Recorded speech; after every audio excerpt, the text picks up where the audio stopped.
Today we will talk about what is a functional behavior analysis and how it differs from a functional analysis. So a little about me, I have worked with clients ages 3 to 11 in the clinic's home and currently school setting.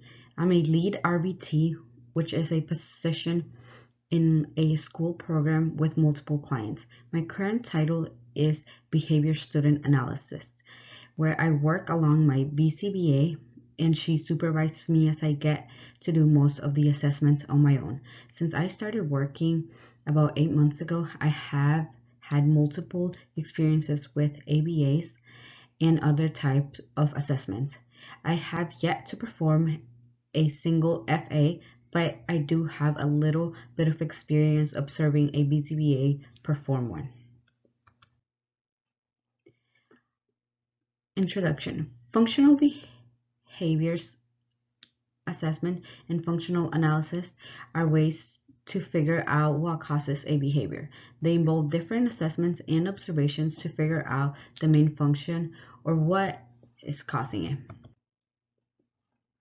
Today we will be focusing on what constitutes of a problem behavior, what is the difference between FA and FBA, when should they be conducted, my own personal experiences, and how to conduct an FBA, as well as some of my thoughts. First, we will discuss what constitutes of a problem behavior. Problem behaviors are determined to be continuous behaviors that hinder communication, social relations, and learning. They can also be problem behaviors if they are causing harm to others, individuals, or themselves, or if the child is displaying behaviors out of the norm. This type of behaviors then should be observed and measured to see if there's any consistent patterns. Then we want to make sure we are taking a step back and asking ourselves, are the demands being placed too high or is the reinforcement being given too low? We got to ask why are these behaviors occurring, and this is where an FBA or FA can help us determine what is causing it. As Oliver et al. 2015 discussed, the 4 different functions of behavior are escape, attention, tangibles, and sensory, also known as EATS. The first function of behavior that I will talk about is attention, which is called social positive reinforcement. This results in immediate attention from others, and this can include facial expressions, turning of head, scolding from others, or different distractions. These are all the ways that we gain attention from other individuals, and all of these reactions are going to positively reinforce the behavior, even if we had a goal of not reinforcing the behavior. For example, if the child is making silly noises in their class and the teacher is lecturing and then the students laugh at the child making the silly noises in their class, and the teacher tells him to stop and the other kids are laughing, this is giving him positive reinforcement.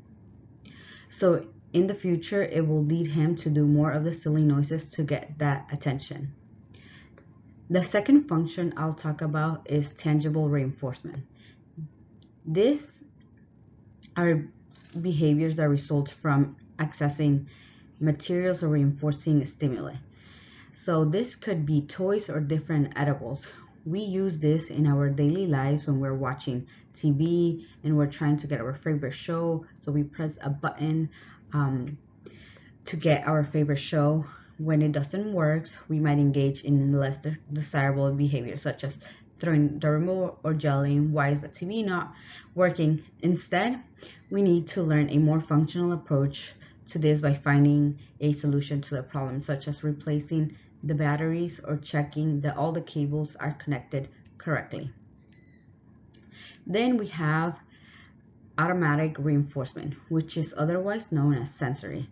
So these are behaviors that produce their own reinforcement, and they don't need other individuals to be reinforced or to provide the outcome. Here the client could be flapping their hands, otherwise known as stimming, or maybe a baby sucking their thumb. That's reinforcing to them. This all produce a sensory feeling that gives the individual automatic reinforcement, and again the individual has to be alone when the behavior occurs for it to be automatic. Next, we have escape. This is a social negative reinforcement. The behavior is reinforced by terminating or avoiding something that is adversive to the individual. For instance, you might turn off a timer to avoid hearing the annoying beeping, or you might complete a chore to avoid your mom nagging. Also, you can engage in crying if you don't want to eat, or to avoid eating the vegetables. So perhaps they can give you your preferred food. So sometimes clients engage in these problem behaviors to avoid completing the tasks that will become adversive to them. Then you have negative reinforcement. This can be an uncomfortable or painful condition that individuals want to avoid. Example, putting on sunscreen to avoid getting burned, or using an umbrella to avoid getting wet by the rain. These are the 4 functional behaviors that we assess with an FBA.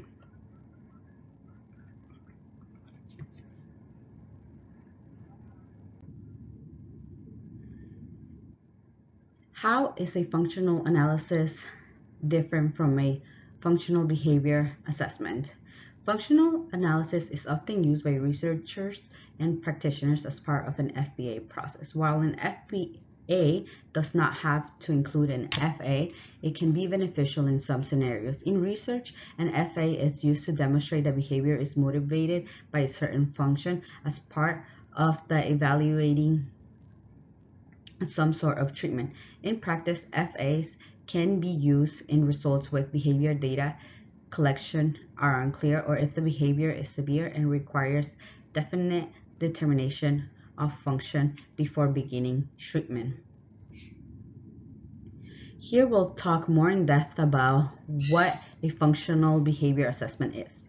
According to Hastings, a functional behavior assessment enables hypothesis of relations among specific types of environment, events, and behaviors. An FA obtains necessary information needed to identify the functions of each, which is escape, attention, tangibles, and sensory. It also helps define the problem and come up with replacement behaviors by designing a function-based intervention.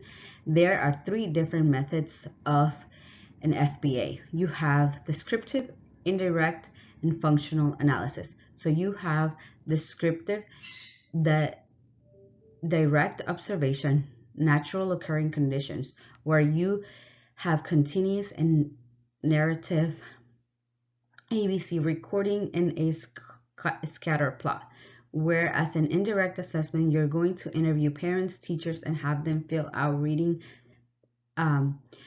scales or questionnaires. And then the third is functional analysis. And according to Griffin, functional analysis are incidents and consequences representing those in a person of natural environment that can be observed and measured. With a FA, we are identifying what variables are influencing the occurrences of a problem behavior. With this, behavior analyst can control environment variables. The FA is also going to be flexible and individualized to the client. You also have 4 different conditions, with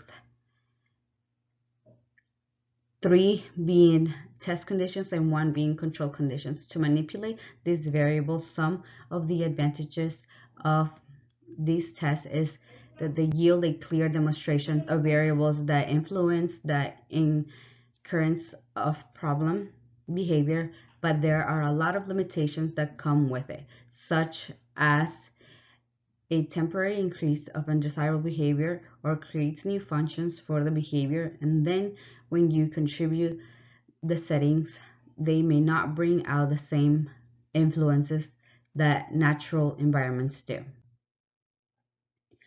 Typically, a functional behavior assessment is conducted to determine the function of the behavior. As parents and practitioners, we often encounter challenging behaviors that is interfering with our child's learning or with others' learning. Behaviors could be harmful or keep increasing with intensity and needs to be addressed. An FA uses tools like interviews, rating scales, and direct observations to make a hypothesis about what is motivating the behavior. These methods can typically come to a conclusion about what the function or purpose of the behavior is and what interventions we can use to decrease it. But how do we know for sure, or what if the hypothesis is wrong? This is where a functional analysis comes in. Generally speaking, an FA may be seen as necessary if traditional, indirect, and observational measures have not been able to definitely identify a function for the behavior and generate an effective behavior intervention plan. The FA is a procedure that sets up specific conditions based on 4 functions of behavior. By determining which condition produces the highest frequency of behavior, we can then be more confident that the behavior serves the function or functions. This is done by contributing situations and testing in different conditions. In traditional FA, there are 4 conditions: play, also known as control condition, alone condition, contingent escape condition, or demand, and contingent attention condition, according to Iwata et al. 2008. FA should only be conducted by trained professionals and under supervision from a professional, like a BCBA or a psychologist. From my personal experience, I will be talking about FAs. So within my organization, we use FAs, and this is because even though a functional analysis helps when the function of the behavior occurs, the FA leads to a more planned out plan to improve the function of the behavior. As the goal of an FBA helps us identify why the behavior is happening, designs a function-based treatment, and the use of appropriate replacement behaviors to help the child succeed. What are the steps that we take to conduct a functional assessment? At my school, we conduct a functional assessment that usually takes 2 to 6 weeks, where we start with observations to identify and define a problem. We collect an ABC data scatter plot. We do a fast assessment with teacher and parents, as well as an functional interview assessment. Then we collect baseline data using the operational definitions for the problems we observe. Next, we analyze the data and identify the function of the behavior by analyzing the different assessments and interviews. Lastly, we design a functional-based intervention. We get consent from parents, and we implement intervention and evaluate the intervention. These are the ideal steps that we take our job. Sometimes it might happen in different order, but most of the time we follow this order. Here is the FBA data sheet that we filled out with all of the information that we obtained through the observation interviews, questionnaires, and rating scales. Here you can see the most common questionnaire and the ABC recording sheet that we use.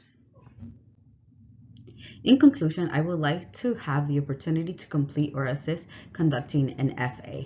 Also, all of my experiences conducting these assessments have been in a school setting. I would really like to know how they are done in a clinic or community setting. I am interested to see if there are major differences between the environments in which you conduct one of these assessments, as I would like to see how they manipulate the environment. These also relate to my coursework, as I have had the opportunity to assist conducting an FA. I've had the chance to do a FAST, QAF, and ABC data collection sheet for at my school setting. I have also assisted in parent interviews and attended an IEP where they discuss the different functions and interventions. Finally, I have a few questions for my classmates. Do you all prefer fast, QAF, or mass? Has anyone assisted with an FA? And do you believe it's adversive to the child? How does your center do the FA or FBA assessment? And how long do they take? I hope everyone enjoyed this video and learned more about FAs and FBAs. Thank you.